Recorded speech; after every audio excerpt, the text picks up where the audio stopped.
Hey, welcome to our show today. I'm David Blackmon with the Energy Impacts Podcast, and my co-host today is Stuart Turley from Energy Newsbeat from his palatial abode in Oklahoma. And with us today are a couple of guys from FTI Consulting, one of the finest diversified consulting companies in the United States. Company that I always say it's the best consulting firm people haven't heard of. It doesn't do a lot of self-promotion like some of the other big firms do, but boy, do they do good work. Dan Goodwin and Steve Everley, how are you boys today? Doing well. Thanks for having us on. Dan, how are you? Yeah, doing great. Thanks for having us. All right. Hey, man. So I'm doing great. We're here to talk, guys, about an analysis I guess Dan put together shortly after the One Big Beautiful Bill was passed and signed into law by President Trump on July 4th. A few days later, FTI came out with this analysis. It has some very interesting findings related to the energy-related language that's contained in that bill. And we wanted to spend a little time talking about it today because the findings are pretty compelling. And I think right in line with, some of the just thoughts I was having about what the impacts might be. So I'm always happy to have a little confirmation that maybe I was right about something. It doesn't happen very often. But before we get into the question and answers here about the study, I want you guys, first Dan and then Steve, to introduce yourselves to our audience and tell us about what your role is at FTI and your backgrounds as well. Dan, Sure. you first. Sure. Thanks, David. Dan Goodwin. I've been with FTI for about 4 years now. I'm a senior director in our economic consulting segment, working in the power market advisory team here. Prior to joining FTI, I worked at a utility in the Northeast, gas and electric utility, for about 12 years. And in my role here now at FTI, we do a lot of this type of analysis, public policy analysis, market modeling, kind of market surveys. And happy to be here. And thanks again for having us. Steve, how about you, man? Sure. Thanks for having us on. I'm Senior Managing Director at FTI. I've been with the firm a little over 14 years now. The work that I do is in strategic communications and specifically public affairs. So talking to reporters, to third parties, to different groups, doing a lot of coalition building, and it's often around policy, legislative change, regulatory change.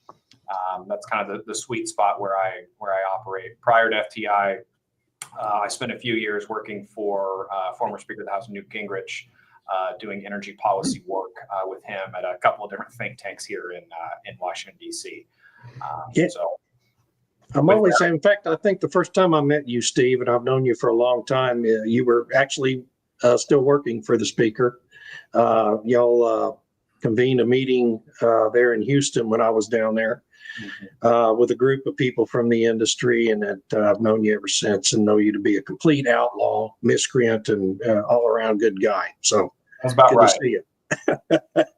You forget it. Okay, now that everybody knows who everyone is, let's go to the One Big Beautiful Bill Act.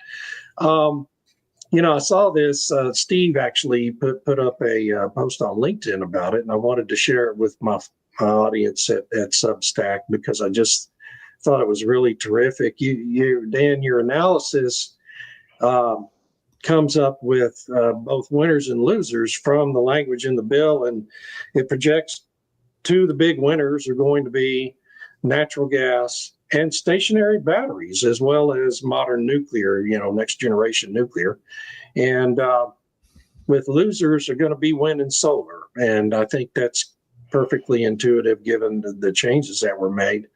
But I want to talk to you about, how your analysis worked, how you came to that conclusion, and what in particular, I'd like to focus on natural gas first. What does it all mean for natural gas?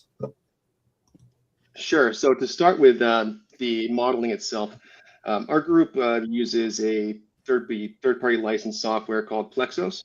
It's energy market simulation software, and so we have a full representation of the lower 48.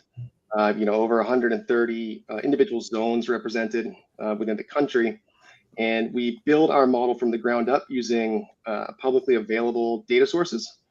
So we're constantly updating it with the latest and greatest information from places like EIA, the ISOs directly, NERC, FERC, all of the big players there. And so when we ran out this modeling, we do a quarterly update of our reference case. And so we take all of the current policy that is on the books, current price projections, fuel prices, the generator fleet.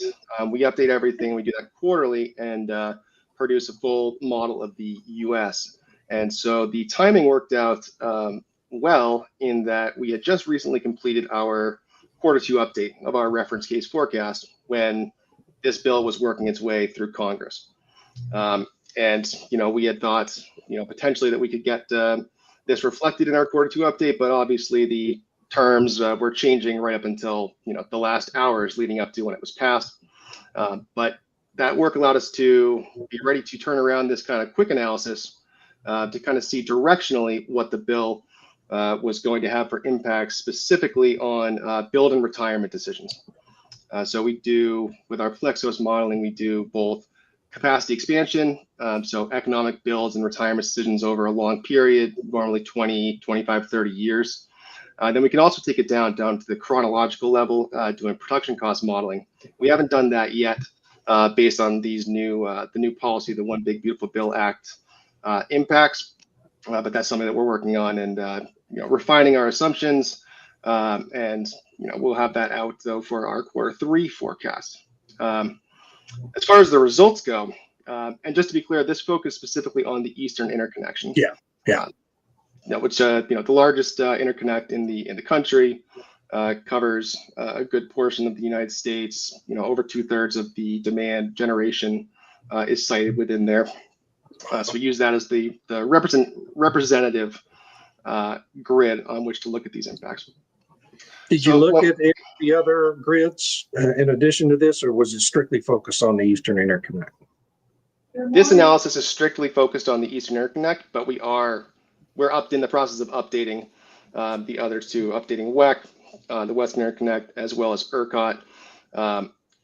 There are other things that we're working on updating, for example, in ERCOT, implementing assumptions around SB6 and what that's going to mean for data center growth and kind of how that's going to impact the market. So a lot of updates for this next reference case forecast that we're going to be pushing out for Q3. And when will that be? Is that going to be like in September, October timeframe? That's correct. Okay, good. Well, Steve, does any of this surprise you about natural gas? Didn't we kind of think natural gas was probably already turning out to be kind of a winner in the competition for energy generation with all this AI growth in particular? Yeah, large energy consumers like that large energy amount to be cheap, and you can't really find anything cheaper than natural gas in terms of something that can provide round the clock energy. And are folks able to see the chart that you guys have in front of you? Yeah. Okay. Yeah. So you can see here, the dark blue bars are the reference case. So even before the One Big Beautiful Bill, you're seeing a massive increase in natural gas demand growth. And then that gray bar is the incremental growth that you're seeing in addition to that. The extra amount that's going to be coming on as a result of the legislation. We were running some numbers. It comes out to, and Dan, correct me if I'm wrong, about 2.5 BCF a day annually is the additional incremental growth. To put that in perspective, billions, trillions, what does that all mean? 2.5 billion cubic feet a day. If that incremental growth were a state, like a state level demand, it would be a top 10 natural gas consuming state. Yep. It is, and that's just the incremental growth over what you're already expecting it to grow. So we're essentially, with this bill, we're adding another top 10 natural gas consuming state. So imagine what that does to demand. Imagine what that does to the need now for new pipelines, for new infrastructure, for all sorts of things around that are wrapped up in the energy conversation. So yeah, like you said earlier, David, natural gas is definitely one of the big winners here. Cool. Provided that you have the infrastructure and the equipment and everything else to get to market. Right. Steve and Dan, let me throw this out there. Our great Secretary of Energy, Chris Wright, and his team just put out the report, I believe it was last week, about the grid and where some serious problems are. We basically have about 200 gigawatts ballpark, somewhere around there, that are coming online in the next few years, and only 20 gigawatts of that is nuclear or natural gas. There's a 5-year waiting period for natural gas turbines coming in. And so we have like Stargate and Abilene that has to go to jet engines for their own natural gas turbine equipment. Are you all looking at the supply and demand of gas turbines coming online and all that? Because you can only have demand if you got something to burn the gas. Does that make sense? Yeah. Yeah. And Dan, I'll have you jump in here in a little bit, but it's a very real issue, and it's a very real concern, I would say. If you're wanting to see this kind of stuff go through, and look, when you're talking about this new natural gas demand, that actually means new factories, that means new jobs, that means affordable energy for a lot more people. And so the stakes here of getting those things out are pretty high. Dan, I don't know if your team has looked at some of this, but obviously want you to chime in here too in terms of what you're seeing kind of from the economic side. I can bloviate about this stuff all day, but Yes, so we do look at this, and that informs the parameters that we put into our model that determine how much can actually be built every year. And it's it's a very real concern, the supply chain issues with the turbines. And you can see too, like in these results here, that it really doesn't pick up. The increase in demand doesn't pick up until you get to the end of the 2020s and into the 2030s. Yeah. And that's because of, we're reflecting what's already in the pipeline that's being reported as far as new gas generation that's going to be coming online. But then also projecting how much more can we add on top of that. That's limited by when we think, it can really pick up, and those supply chain issues can kind of resolve, and the market can balance a little better. Well, I know you guys are keeping up. You keep up with the news. Obviously, you saw the news out of Pittsburgh area. FTI has an office there about the new AI hub center that's just going to be one of the biggest developments in the world related to AI and data centers. And I noticed as part of that, GE Vernova, which is the main manufacturer of these big natural gas turbines, is investing, so I think it's $500 million in expansion of a factory in that region to help them ramp up production of more turbines. But I mean, really, that's kind of a drop in the bucket for what's really going to be needed in the coming years, isn't it? Mm-hmm. Yeah, and I mean, look, you can look at this two ways. You can say, yes, that's a drop in the bucket. Is that going to be needed?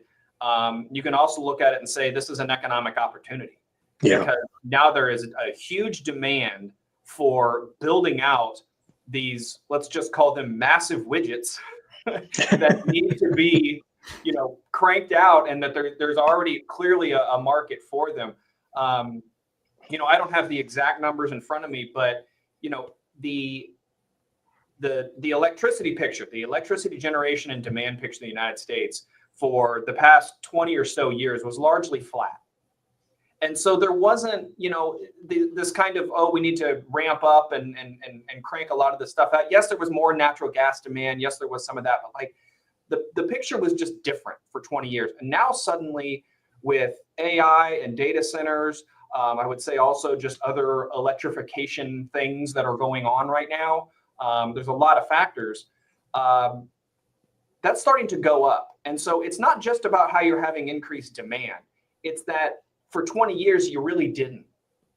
And so that creates a shock to the system, and how supply chains respond and how companies respond. There is an opportunity here, but there is obviously a risk here in terms of, potential choke points of trying to meet that demand as it grows. And if you can't, well, then things just aren't going to get built. And we can ask our friends in Europe what that looks like. Stu? What I'm seeing is as we take a look at this exciting thing that you guys got going on, and I don't want to keep going back to Abilene, my other place. And when you take a look at the microgrid, they're using jet turbines to fire up all these their own, because they're going to be their own power supply for that data center, and they're going to have all these jet engines come online. They're going to require their own natural gas.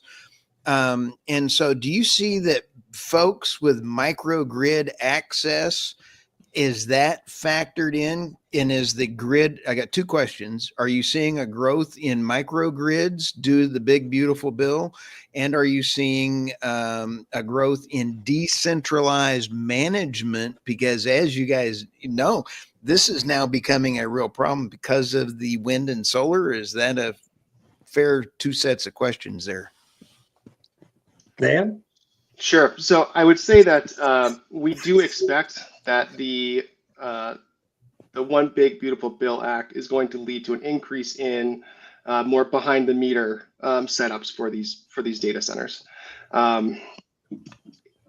There's going to, when you see that wind and solar are the capacity, and the new additions are going to be far lower than they have been in the past. To the extent that data centers are going to be served from the grid, or alternatively served, from their own generation, and maybe batteries pairing solar and battery to an extent, to a portion of their needs. We see that declining, and so I think we're going to see a lot more of that setup that you just described, with the behind the meter generation that gives them, the data centers, the control over their secure fuel supply and secure power supply.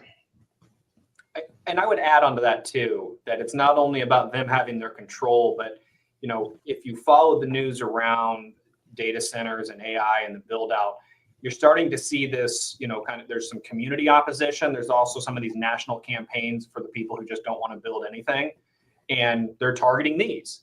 And one of the talking points that they're using is the power usage that these things, the power demand that these things have. So it's, in addition to being able to sort of control their own situation, BYOP, bring your own power, means that you can actually potentially disconnect from the grid if there's a grid emergency or whatever else. So you almost have this, I don't want to call it a PR play here, but it's, they want to do right by the community. And doing that means we're not going to come in and suck all the power out and create, reliability issues and raise prices. If we build our own power, we can give you some assurance that this isn't going to, risk blackouts or anything else for you. So it's kind of a two-way street there, and it's adding to the incentive to have some of these behind the meter types of solutions. Wow. I think it's one of the things I want everybody to understand about this chart we're showing here is that gray line, which is the new case, the reference case is the previous growth pattern they were projecting prior to the OBBB. The gray line's the new one. That gray line really is kind of propped up because you have a more positive projection for wind than you do for solar. The solar line, if it was broken out of there, would be actually an even greater decline, wouldn't it?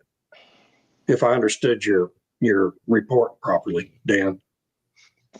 So solar, the difference between the two would be much greater.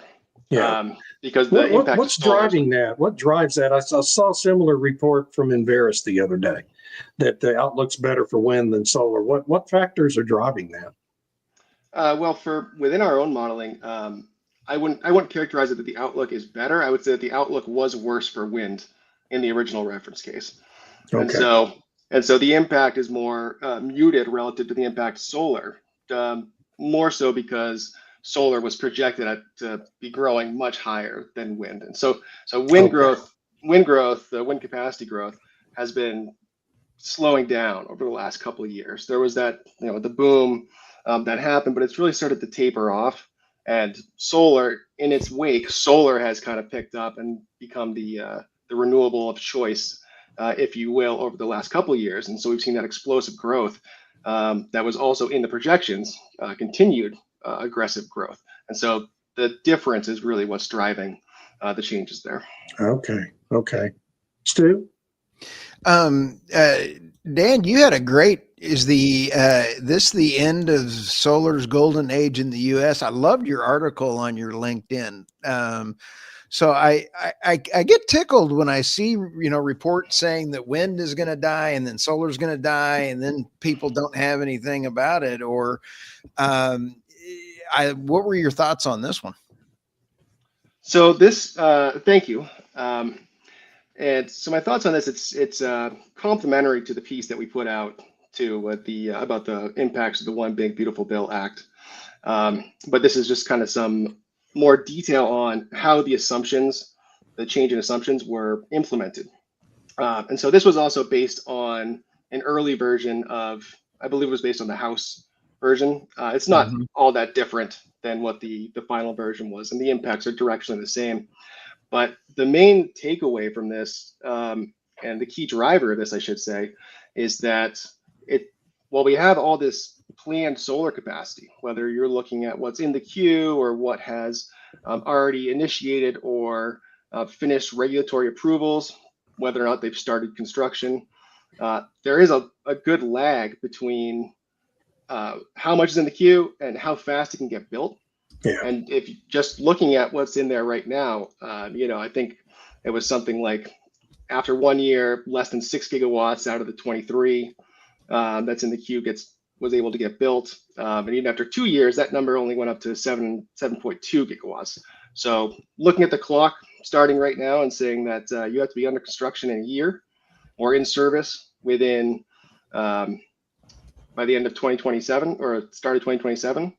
The vast majority of projects, what remains to be seen, how many can really accelerate their timelines and try to get on. And there certainly will be, to some degree, a rush of solar projects trying to get under construction by the middle of next year, or if not that, placed in service even before the timeline runs out.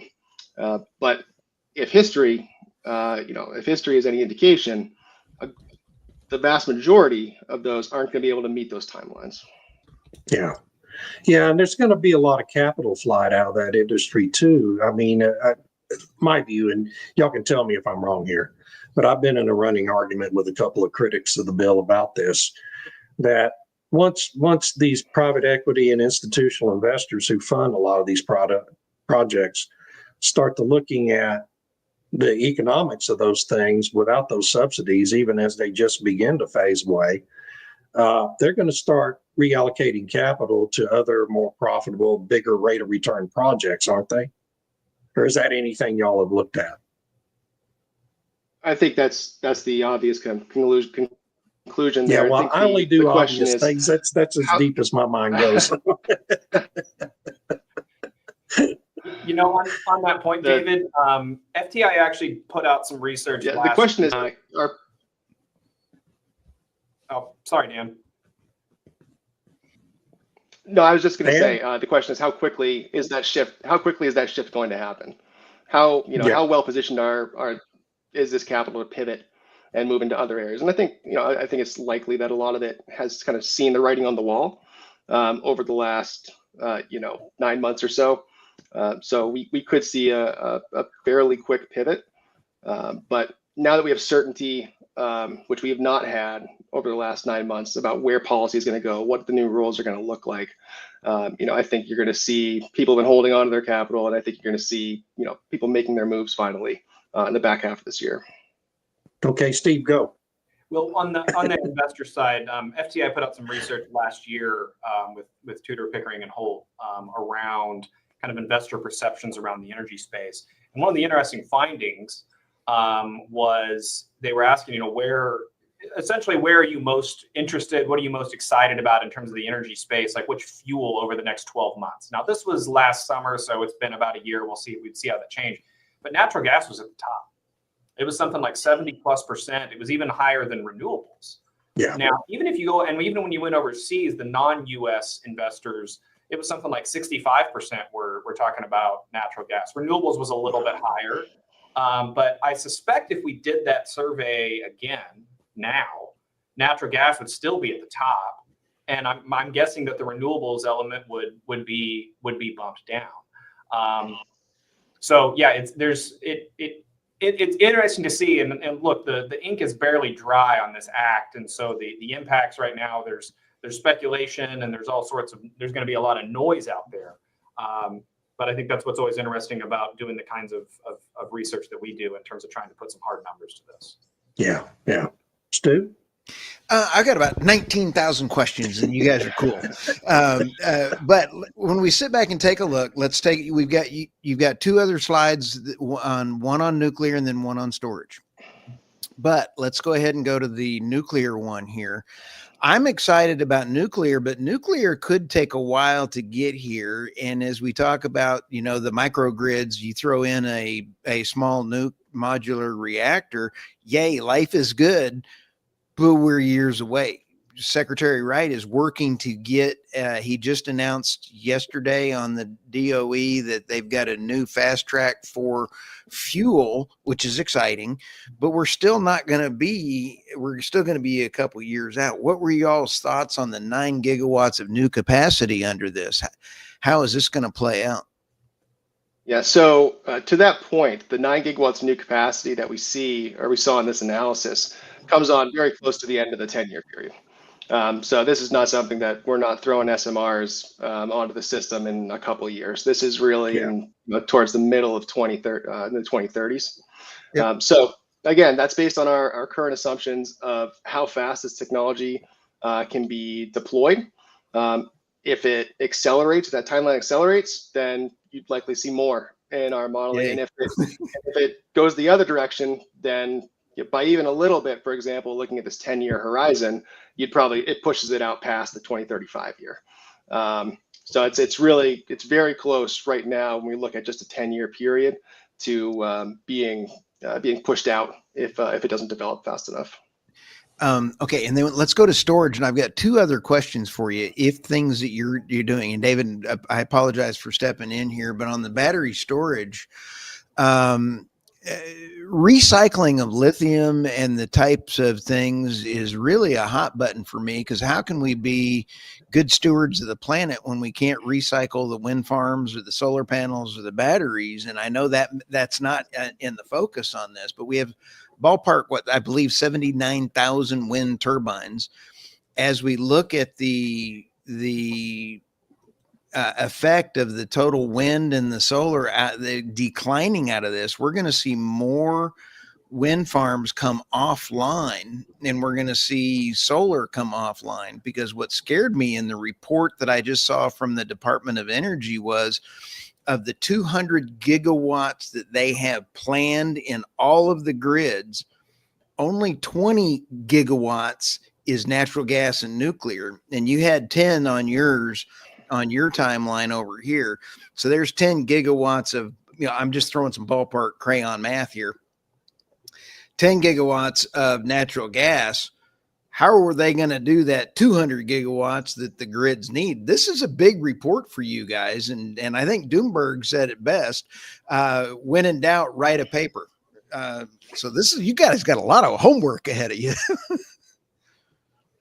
Yeah, well, isn't one of the things driving the battery storage growth the fact that most of the current wind and solar doesn't have battery backup? And so a lot of that's going to be storage built to back up what's currently online, isn't it?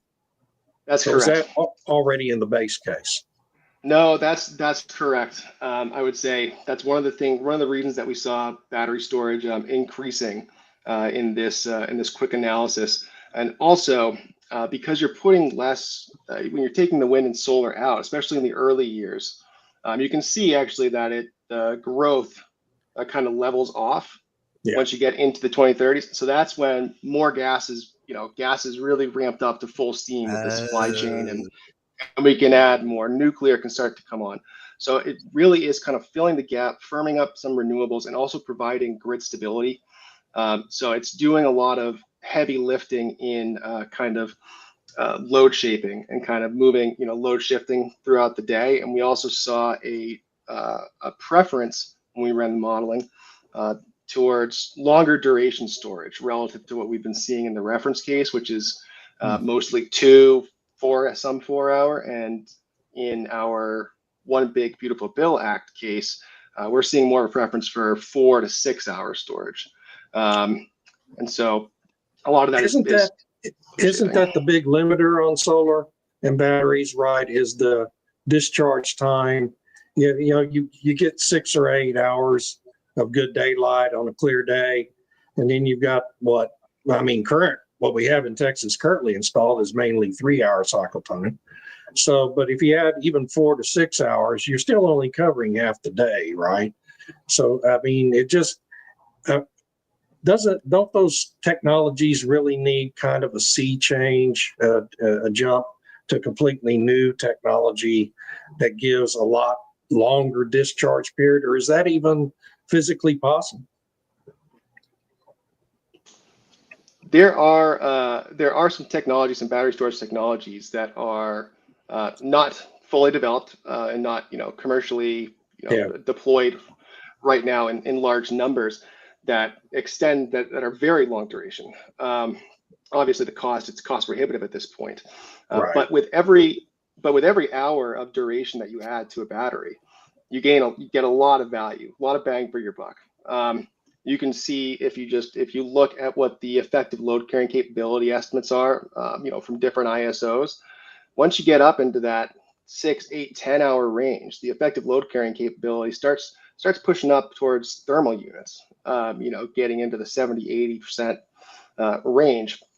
And so that modeling kind of suggests and agrees with that look that once you get up to that level of duration, you're getting a lot of value and a lot of you're able to provide what the firm capacity that you're able to provide from those batteries does increase. Now, with the technologies, especially for anything 10 plus, that's very nascent technology.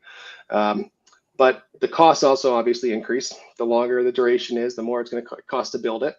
And then one issue that we are still digesting and looking forward to seeing what guidance comes out and looks like in the coming months is the FEOC rules and how that might impact projected battery growth. We know that it's going to hit solar very hard because the supply chain is so dominated by Chinese and also by Southeast Asia. That's where a lot of it's coming from, and we expect that based on the administration's executive orders and just based on the bill that's going to be a big problem for solar. Battery storage is not all that dissimilar as far as the supply chain issues, and so it remains to be seen how quickly that can be addressed, or if the guidance is going to come out and perhaps it's going to be less stringently enforced or interpreted Interesting. allow for more battery growth.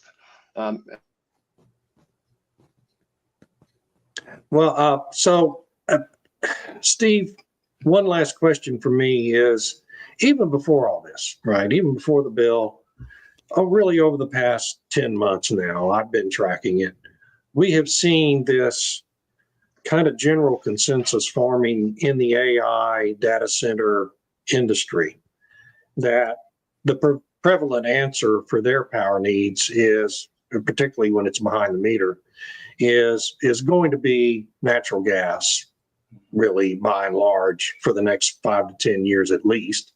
And then after that, the nuclear starts getting added in. And I think we kind of touched on that point earlier, but hasn't that pattern really been evolving since like about this time last year? Yeah, it really has. And it's interesting to see, and, David, you mentioned earlier, we've known each other for a long time. And remember, 13, 14 years ago, the part of the selling point for natural gas was it's the bridge to renewables, right? It's Right. the bridge to the clean energy future. Well, now what we're talking about is, something completely different. There was one company CEO actually said, now renewables are the bridge to more natural gas. This was before the one big beautiful bill. It was like, hey, we can get these things online faster, and then once the backlog for turbines comes on, we can get more of the natural gas online that we need. That's just a completely different paradigm shift. And every step along the way, it's reflective of what we did in this country with the shale revolution. Like every single year there's another story that comes out of this revolutionary thing that we did in America. It's incredible to see how that changes so many lines of thinking and markets around. What you were saying there about natural gas and how just over the past 12 months, there were a lot of these developers, whether they're in the tech sector or elsewhere, who sort of were like, yeah, we're going to use natural gas, but we're not going to talk about it. You started to see over the past year or two that they're basically like, look, we've got no other choice. Not only are we going to talk about it, we're going to issue press releases because we got to get these things built. They got to be powered. And these are the only options we have to get this online and do it in a way that's going to work. Look, that's not a knock on renewable energy. That's not a knock on anything. It's reflective of the scale of demand that we're looking at right now. Mm-hmm. That we don't have the luxury of picking and choosing certain options. And so I think that's an interesting element here too of, the pie is getting bigger once again.